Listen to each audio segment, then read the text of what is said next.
Political instability को हवा चलें, अली अमीन गंडापुर साहब का मिजाज है या वो इमरान खान साहब से मुशावरत के बाद ऐसी बातें कर जाते हैं जो इश्तियाल दिला सकती हैं, लेकिन वफाकी हुकूमत और खुसूसन शहबाज शरीफ साहब को तो हम मुफाहमत के चैम्पियन कह सकते हैं। SIFC में वज़ीर आज़म उसको हेड कर रहे हैं। वज़ीर आज़म ने इन्विटेशन भेजने में देर क्यों की? उस सूबे को मौका क्यों दिया कि वो अपना बजट बनाने की तरफ चल पड़े? नहीं, देखिए बहुत अच्छा सवाल है अगेन। मगर आपको याद है मैंने कहा था टॉक फाइट फाइट, याद रहिए, मैं हमेशा ये कहता हूं। बिल्कुल। तो सिलसिला वही चल रहा है, talk fight fight. Imran Khan की जो पॉलिसी है वो है टॉक फाइट फाइट। अच्छा, अब वो जब टॉक करते हैं तो जिस किस्म की वो टॉक करते हैं उसका रिस्पॉन्स उधर से जो आता है वो बड़ा हार्ड आता है, बिकॉज ये टॉक बहुत हार्ड टॉक है। It's almost like fight. तो टॉक होती है जो कि एक तरफ नरमी आप शो करते हैं और ओपनिंग्स क्रिएट करते हैं और नेगोशिएशंस करते हैं, दूसरी तरफ आप हार्ड लाइन में फाइट करते हैं। यहाँ हो ये रहा है कि जो टॉक फाइट है ना, वो फाइट ही हो रही है, टॉक हो नहीं रही है। टॉक हो नहीं रही है। खान साहब किसी और ऑडियंस को एड्रेस कर रहे हैं और एस्टैब्लिशमेंट और गवर्नमेंट किसी और ऑडियंस को अपना अपना बबल है, बायो बबल, और they are not meeting together to discuss. हो क्या रहा है उससे ये हो रहा है कि PTI में बहुत फ्रस्ट्रेशन आ रही है, गुस्सा चढ़ रहा है, फ्रस्ट्रेशन आ रही है एक तरफ, दूसरी तरफ खुशी हो रही है। फ्रस्ट्रेशन कहाँ से आ रही है कि हमारे से एस्टैब्लिशमेंट बात नहीं करती, ठीक। गुस्सा चढ़ रहा है कि हमें देती नहीं हमारे पैसे। उधर खुशी हो रही है कि जज हजरात टिल्ट हो रहे हैं इनकी तरफ, और एक के बाद दूसरा केस खान साहब का ख़त्म हो रहा है, एक के बाद दूसरा PTI का लीडर बाहर आ रहा है। तो वहाँ इस किस्म की कश्मकश चल रही है, गम खुशी गम।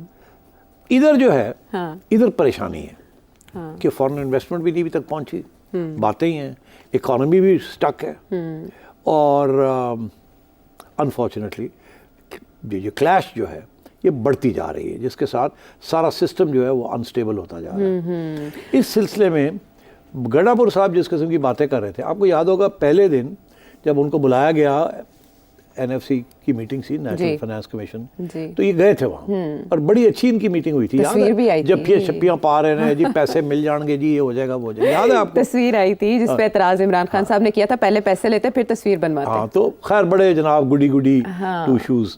तो मैंने उस वक्त कहा था पैसे कोई नहीं मिलने, याद है आपको? जी बिल्कुल। फिर ये वापस आए तो उनको पता चला कि पैसे कोई नहीं मिलने, फिर इन्होंने गर्जना शुरू कर दिया। जाहिर है अभी भी नहीं मिले ना, अभी भी नहीं मिले, कह दिया था। तो उसके बाद फिर ये बिजली के मामले हुए, फिर गंडापुर साहब गरजे के कोर कमांडर कि मैं ये करूँगा, मैं वो करूँगा, मैं जाके टेक ओवर कर लूँगा, ठीक है। मगर वो भी फिर क्राइसिस को रोक दिया गया। वो गए वहाँ वो डिस्कोस के पास, उन्होंने कहा जी कर देते हैं लोड शेडिंग जैसे आप कहते हैं, इतने घंटे इधर, तो बैक ऑफ कर गए वो थोड़े से, तो इनको कुछ मिल गया। और ये भी कोई अनरीजनेबल डिमांड नहीं कर रहे थे, इन्होंने भी कोई रीजनेबल सी बात की थी, ये ना हो के बिल्कुल ही मुस्तरद कर दें, तो रास्ता खुले थोड़ा। ठीक। अब क्या हुआ कि इनको जब बुलाया नहीं टू दी मीटिंग SIFC, तो एक तो ये कि उसकी जो हैसियत है वो कमज़ोर हो जाएगी ना अगर चीफ मिनिस्टर ही नहीं आएगा, और इसीलिए तो बनाई गई थी कि उसके अंदर इंटर प्रोविंशियल मैटर्स भी डिस्कस करने हैं, बिकॉज जो एजेंडा है वो सिर्फ फेडरल गवर्नमेंट का नहीं है, it includes all the provinces also. अच्छा, तो इनको बुलाया नहीं। अच्छा, मैं समझता हूँ ये एक मैसेज थी कि तुम अपनी ज़ुबान को कंट्रोल करो, जिस किस्म की तुम धमकियाँ देते हो इसको कंट्रोल करो, कि 15 दिन बाद बताऊंगा।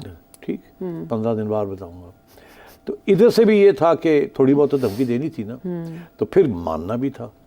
अब ये आपने मुझे बताया कि गवर्नर साहब ने, और ये वही गवर्नर साहब जिसके साथ तू मैं हो रही थी, कि बंद कर देंगे दाखिला, और हम ये कर देंगे, पानी रोक देंगे, बिजली रोक देंगे। तो अब वही गवर्नर साहब को दाद दी जा रही है कि जी हाँ गलबात हो गई, टॉक फाइट। तो अब बात ये है कि अब जाएंगे, ये जाएंगे। अच्छा, और वहाँ कोई लड़ाई झगड़े नहीं होंगे। नहीं तो वो उनसे पूछेंगे आपने बजट कैसे दे दिया। हाँ, तो वो आगे से मैं आपको उसका जवाब देता हूँ कि ये बजट क्यों उन्होंने दिया। ये मैं समझता हूँ एक ब्रिलियंट मूव थी। अच्छा, प्रेशर टैक्टिक, ब्रिलियंट मूव। क्या पता चला तो सर IMF ये पता ना चलते तो बुलाया ना जाता। क्यों इन्होंने ये पता दिया चला? पता है आपको इस बजट में क्या है जिसकी तरफ मैं अब आपको तवज्जो दिलाने जा रहा हूँ? बताएं जरा, ढूंढे उसको। ये बजट कैसे बन सकता है प्रोविंस का जब तक उसके अंदर ये ना पता हो कि फेडरल गवर्नमेंट से कितने पैसे आ रहे हैं। हाँ, यही बात तो तारड़ साहब ने कही। हाँ, तो इन्होंने तो खुद लिख दिया है कि इतने पैसे हमने लेने हैं उसके अंदर, बजट उसके बगैर बन ही नहीं सकता। फिर मुझे ये बताएं कि इनको तो उन्होंने पैसे दिए नहीं, और अगर तय नहीं हुआ कि कितने पैसे देने हैं, कब देने हैं, वो तो जब तक कोई समझौता नहीं, थोड़ी बहुत प्यार मोहब्बत का इजहार नहीं होगा, लड़ाई झगड़े कम नहीं होंगे, उस वक्त तक तो ये पैसे मिलने नहीं है। तो इन्होंने पहले ही अनाउंस कर दिया कि मैंने इतने पैसे लेने हैं, मेरे बजट में आ गया। हाँ। और उन्होंने कानूनी तौर पे एक बना दिया अपना कागज कि हमने आपसे इतने अरब रुपए लेने हैं, और वो हमने बजट के अंदर फिट कर दिए। नाइस। और आपने देखा उस पर डेवलपमेंट बजट भी कर दिया, ट्राइबल रीजन्स को भी उन्होंने कर दिया, टैक्सेस भी रिड्यूस करने जा रहे हैं। उन्होंने पूरा ड्रामा करता है पब्लिक दा, और साथ प्रेशर डाल दिया ऑन द फेडरल गवर्नमेंट कि साढ़े पैसे दियो, असी तो बजट पास करता है, साड़ी तो पार्लियामेंट ने बजट पास कर दिया, ये हमारा हक था, हमने लिख दिया आके इसके अंदर, अब आपको देने पड़ेंगे ये। तो इसलिए we have a crisis, because IMF का जो एजेंडा है उसके अंदर दो चीज़ें हैं। एक ये कि जो प्रोविंसेस को पैसे देने हैं वो तो देने हैं, मगर फिर प्रोविंसेस से पैसे वापस भी लेने हैं, बिल्कुल, जो कि कोट अनकोट जिसको कहते हैं सरप्लस फंड्स। सरप्लस फंड्स ये होता है कि अगर आपने 100 रुपया प्रोविंस को दिया है और साल के बाद उन्होंने 80 रुपये खर्च किए हैं और 20 रह गए उनके पास, तो वो 20 रुपये वापस फेडरल गवर्नमेंट को दे दें। आमतौर पर वो रख लेते हैं, देते ही नहीं है, वो अगले साल के लिए वो शुरू कर देते हैं। ठीक, तो IMF के एजेंडे के अंदर ये है कि वो जो सरप्लस फंड्स होंगे वो प्रोविंसेस वापस करेंगे। एक ये, दूसरा ये भी होता है आशा कि कुछ पैसे होते हैं वो प्रोविंसेस और इदारे छुपा के रखते हैं, वो बैंक अकाउंट्स में छुपा के रखते हैं, बताते ही नहीं है कि कितने हमारे पास रह गए हैं। अच्छा। IMF ने ये कहा कि एक कंसोलिडेटेड फंड होना चाहिए, जितने पैसे जून में रह जाते हैं वो एक फंड में आ जाएं। ठीक है। किसी ने प्राइवेट अपने इंस्टीट्यूशन के अदारे के अंदर वो पैसे नहीं रखने 30 जून, वो एक फेडरल, एक कंसोलिडेटेड फंड के अंदर सारे प्रोविंसेस के पैसे आ जाएं, फिर उनको पता चल जाता है कितने पैसे सरप्लस पड़े हुए हैं, ठक करके और खींच लेते हैं। अच्छा। अपना IMF का agenda, tax targets, deficit targets, खसारा, सबको फिट करने के लिए वो पैसे खींचते। पहले ये पता ही नहीं चलता था, कुछ फौज के इदारे थे, कुछ जजेस के इदारे थे, कुछ ब्यूरोक्रेसी के इदारे थे, कुछ गवर्नमेंट के अपने इदारे थे। लीकेजेस थी वहाँ नहीं लीकेजेस थी, वहाँ पैसे पड़े हुए थे और वो अच्छा। रहते हैं वहाँ, बताते ही नहीं है कि हमारे पास इतने पैसे हैं। तो फिर बाद में उनको क्या करते हैं? वो खर्च कर देते हैं अगले साल। तो हर साल कुछ कैरी फॉरवर्ड रखते हैं, ओके, ताकि यार कल तनख्वाह पैसे ना आए तो तनख्वाह कितने देंगे। ये ब्यूरोक्रेसी का पुराना है स्टाइल, बतीरा कि पीछे रखो कोई पैसे, कल नू कोई मसला बन गया, साढ़े तनख्वाह देना ना बंद हो जान। अच्छा। तो वो कोई 15-20% पीछे रख लेते हैं। अब फेडरल गवर्नमेंट और IMF ये कह रहे हैं इधर ले आओ ना, जरा हवाले करो। तो पहले तो पता ही नहीं सी चलता है कितने हुण वो कहते हैं कानून पास करता है कंसोलिडेटेड फंड में डालें। तो मैं समझ रहा हूँ इस किस्म के इश्यूज चल रहे हैं। गंडा साहब ने जो किया काम कि अपना बजट अनाउंस कर दिया, उस पर डाल दिया है कि इतने पैसे हमें आएंगे वहाँ से, और दूसरा जो धमकी दी उन्होंने, वो तो लोगों ने नोट ही नहीं किया। क्या उन्होंने कहा? जी हम अपनी रॉयल्टीज जो है वो बढ़ा रहे हैं, जो पानी बिजली वहाँ से बनती है, just like the case of Balochistan.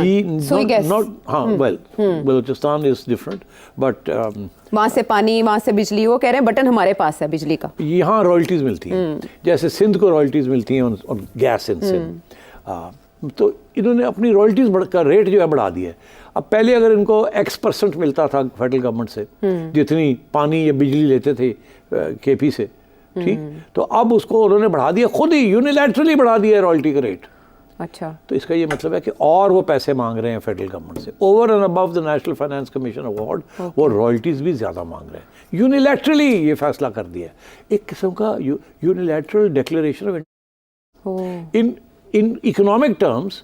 वो कह रहे हैं जी ये साढ़े पैसे ने, ये साड़ी अमानत है, ये साढ़े असासे ने, ਇਹਦੇ ਤੇ ਅਸੀਂ ਇੰਨੇ पैसे लवांगे, इस तो घट नहीं लवांगे, दियो सानू। हालांकि ये सारा federal government under the constitution, federal government और प्रोविंशियल गवर्नमेंट मिलकर फैसले करते हैं, मगर इन्होंने यूनिलैटरली ये फैसले कर दिए तो कि हमें इतने पैसे मिलेंगे फेडरल गवर्नमेंट से ऑन NFC अवार्ड, इतने पैसे हम रॉयल्टी से लेंगे, पहले इतने थे अब इतने लेंगे। बजट तो इस बेसिस के ऊपर बनाया उन्होंने, तो क्या जो भी तय नहीं हुआ इन्होंने बजट बना दिए। तो आपकी प्रेडिक्शन क्या है इस मामले को लेकर कि दोबारा बजट देना पड़ सकता है वो, या वो इसी पर अमल करेंगे? नहीं देखें, वो तो अब उन्होंने बजट तो दे दिया ना, इट्स लीगल डॉक्यूमेंट। अच्छा। तो पास हो गया पार्लियामेंट में।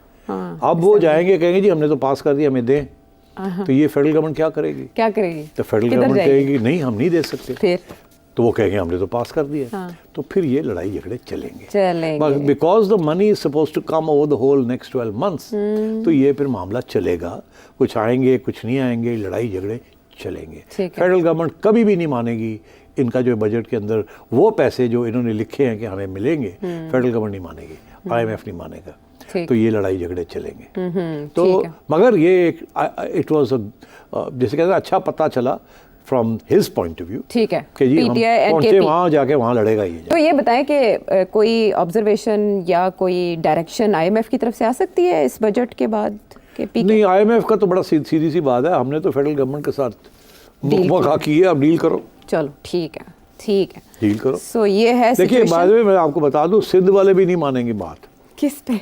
फेडरल गवर्नमेंट की। अच्छा। सिंध वाले भी नहीं मानेंगे, ना प्राइवेटाइजेशन मानेंगे, ना NFC अवार्ड की बात मानेंगे, ना सरप्लस फंड्स की बात मानेंगे, सिंध भी नहीं मानेंगे। हाँ तो सही है ना, जो प्रोग्राम तो का पहला ये जुमला आगे था, बड़ी मसले बन नाजुक सूरत हाल है। नाजुक सूरत और हाल बनने पेचीदा जा रही भी, है। और उसकी कड़ियाँ क्या क्या हैं, जो क्लैश या कोलिजन की बात हो रही है और जिसको बैरिस्टर गौहर ने क्लैश ऑफ द टाइटन्स बोला, उसकी सिचुएशन क्या सूरत इख्तियार कर सकती है, बात करेंगे एक ब्रेक के बाद।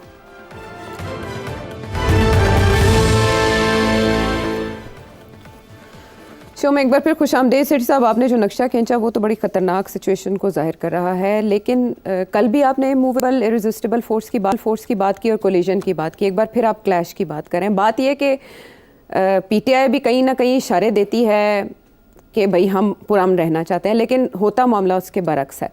अब ये पुशबैक वर्सेस पुशबैक दोनों तरफ से बेशक ढाल इस्तेमाल करते हुए है, ये सिलसिला कहाँ जाके रुकेगा और कर कौन रहा है ख़राबी ज़्यादा? देखिए, मैंने आपसे कहा कि अब ये सियासी instability top of the agenda आ गई है जी। बैरूनी मुल्क भी इसकी तरफ देख रहे हैं, IMF भी इसकी तरफ देख रही है, और हमारी आवाम भी इसकी तरफ देख रही है कि इसका मसला हल कैसे होगा। ये हल नहीं होगा अगर स्टेबिलिटी नहीं आएगी सियासी तौर पे, तो इकोनॉमिक प्रोग्राम नहीं चलेगा।